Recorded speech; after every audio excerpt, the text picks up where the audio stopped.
SN, Old Version. Tipitaka.fandom.com.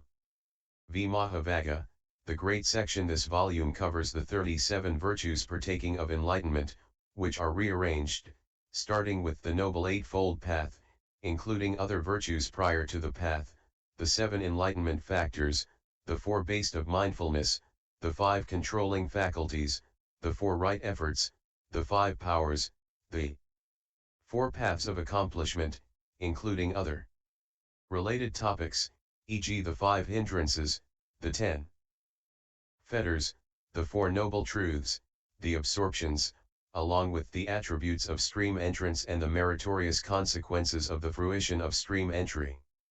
This section is classified into 12 samyuttas. 45 Magga-samyutta. 094, SN.45.1 SN.45.30. Ignorance SN.45.1 Avijja Sutta, Ignorance. Translated from the Pali by Thanissaro Bhikkhu, copyright 1997. I have heard that on one occasion the Lord Buddha was staying near Samyutta, in Jita's Grove, Anathapindika's monastery. There he addressed the monks. Monks. Yes, Lord, the monks responded. The Lord Buddha said, monks, ignorance is the leader in the attainment of unskillful qualities, followed by lack of conscience and lack of concern. In an unknowledgeable person, immersed in ignorance, wrong view arises. In one of wrong view, wrong resolve arises. In one of wrong resolve, wrong speech. In one of wrong speech, wrong action. In one of wrong action, wrong livelihood. In one of wrong livelihood, wrong effort. In one of wrong effort, wrong mindfulness. In one of wrong mindfulness, wrong concentration arises. Clear knowing is the leader in the attainment of skillful qualities, followed by conscience and concern. In a knowledgeable person, immersed in clear knowing, right view arises. In one of right view, right resolve arises. In one of right resolve, right speech. In one of right speech, right action. In one of right action, right livelihood. In one of right livelihood, right effort. In one of right effort, right mindfulness. In one of right mindfulness, right concentration, samadhi trance, arises. SN.45.2 Upada Sutta, half, of the holy life. Translated from the Pali by Thanissaro Bhikkhu, copyright 1997. I have heard that on one occasion the Blessed One was living among the Sakyans. Now there is a Sakyan town named Sakkara. Their Venerable Ananda went to the Blessed One and, on arrival, having bowed down to the Blessed One, sat to one side. As he was sitting there, Venerable Ananda said to the Blessed One, "This is half of the holy life, Lord, admirable friendship, admirable companionship, admirable camaraderie." 1. Don't say that, Ananda. Don't say that. Admirable friendship, admirable companionship, admirable camaraderie is actually the whole of the holy life. When a monk has admirable people as friends, companions, and comrades, he can be expected to develop and pursue the Noble Eightfold Path. And how does a monk who has admirable people as friends, companions, and comrades, develop and pursue the Noble Eightfold Path? There is the case where a monk develops right view dependent on seclusion, dependent on dispassion, dependent on cessation, resulting in relinquishment. He develops right resolve, right speech, right action, right livelihood, right effort, right mindfulness, right concentration dependent on seclusion, dependent on dispassion, dependent on cessation, resulting in relinquishment. This is how a monk who has admirable people as friends, companions, and colleagues, develops and pursues the Noble Eightfold Path. And through this line of reasoning one may know how admirable friendship, admirable companionship, admirable camaraderie is actually the whole of the holy life. It is in dependence on me as an admirable friend that being subject to birth have gained release from birth, that being subject to aging have gained release from aging, that being subject to death have gained release from death, that being subject to sorrow, lamentation, pain, distress, and despair have gained release from sorrow, lamentation, pain, distress, and despair.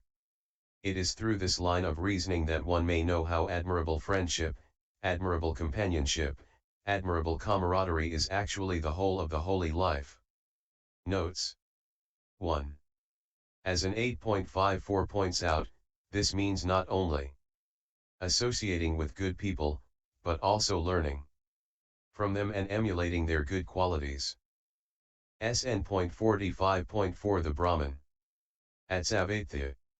Then Venerable Ananda early in the morning adjusted his under-robe and, carrying his bowl and outer robes, went into Savatya for alms. He saw the Brahmin Janyasanan leaving Savatya in an all-white chariot drawn by Maras. 1 White were the yoked horses, white the ornaments, white the chariot, white the upholstery, white the reins, white the goad, white the canopy, white his turban, white his clothes, white his sandals, and with a white yak-tail fan he was fanned. Seeing him, people were saying, "What a sublime vehicle! What a sublime-looking vehicle!" Then Venerable Ananda, having gone for alms in Savatya, after the meal, returning from his alms round, went to the Blessed One and, on arrival, having bowed down to him, sat to one side.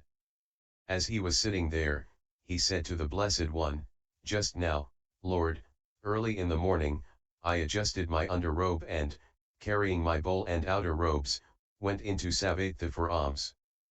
I saw the Brahmin Janyasanan leaving Savatya in an all-white chariot drawn by Maras.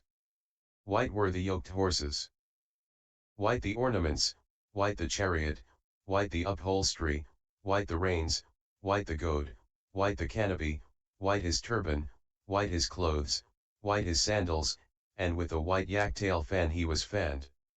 Seeing him, people were saying, "What a sublime vehicle! What a sublime-looking vehicle! Is it possible to designate a sublime vehicle in this Dhammavijja?"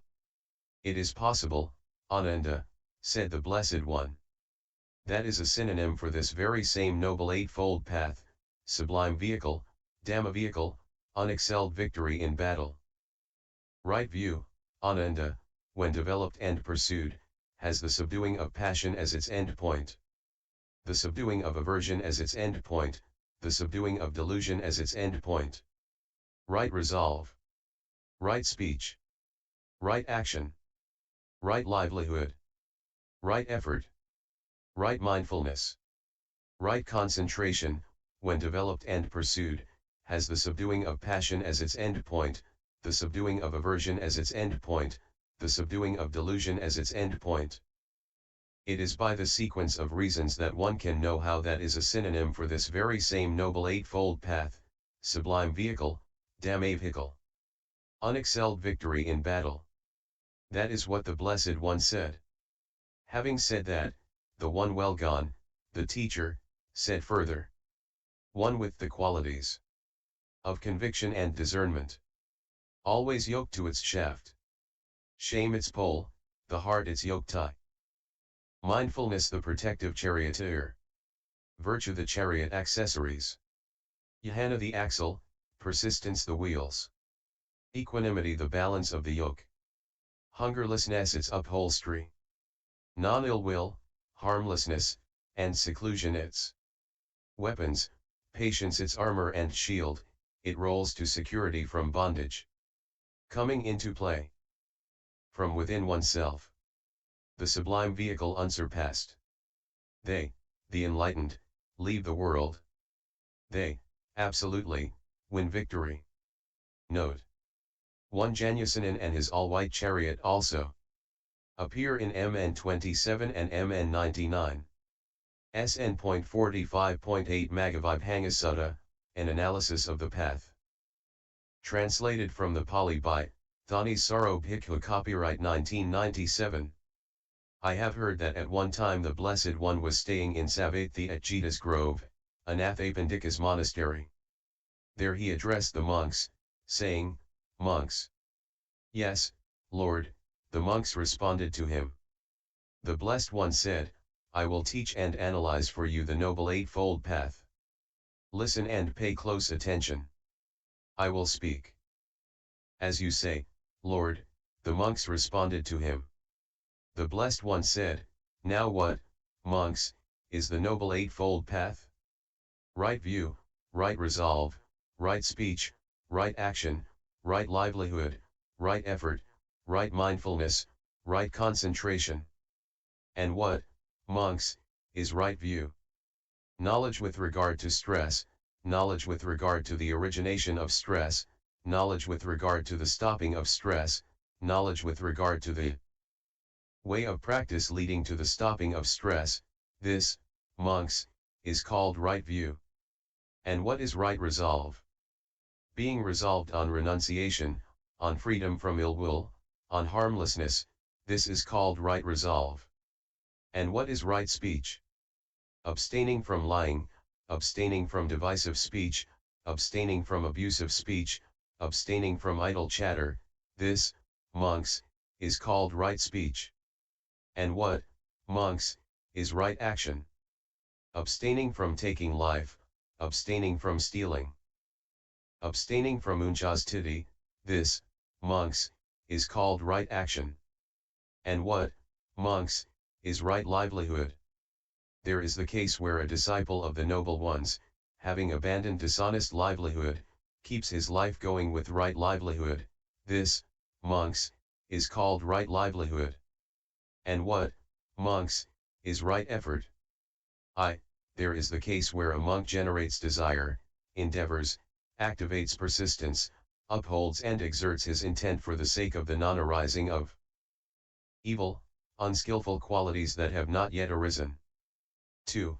He generates desire, endeavors, activates persistence, upholds and exerts his intent for the sake of the abandonment of evil, unskillful qualities that have arisen.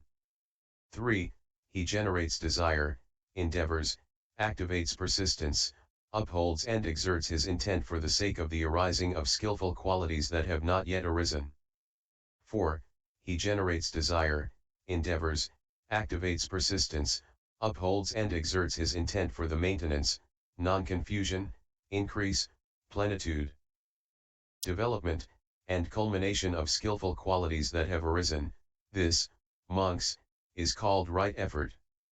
And what, monks, is right mindfulness?